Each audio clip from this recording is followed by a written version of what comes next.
Kalau teman-teman ingin mengakses semua objeknya juga boleh, dan teman-teman coba melakukan console log untuk melihat hasil objeknya. Bagian ini bisa kita kasih komentar.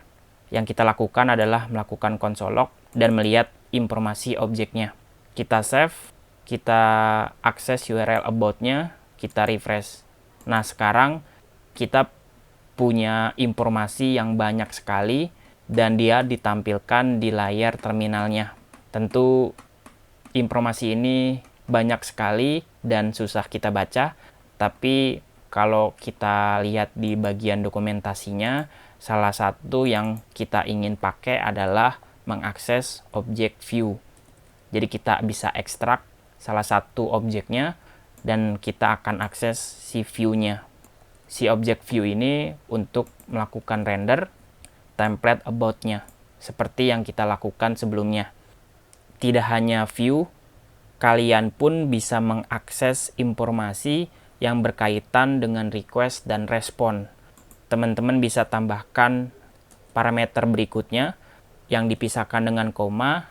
Kita akan akses objek request dan objek respon. Apa itu request respon?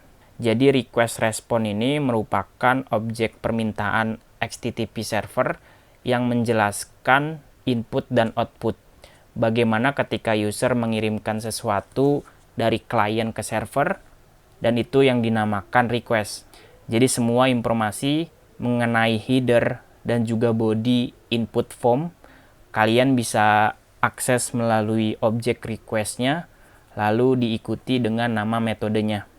Sedangkan dari server ke klien, setelah request-nya dikirim dan diterima oleh server, maka programnya mau server tersebut merespon sesuatu. Nah, inilah yang diistilahkan sebagai respon. Sama seperti dengan objek request, objek respon pun punya berbagai metode yang bisa teman-teman gunakan. Maka dari itu, di kelas Adonis.js ini, kita akan sama-sama melihat cara penggunaan request dan respon. Jadi teman-teman silakan baca-baca dulu tentang request dan responnya. Nanti di bagian video berikutnya kita akan menjelaskan tentang request.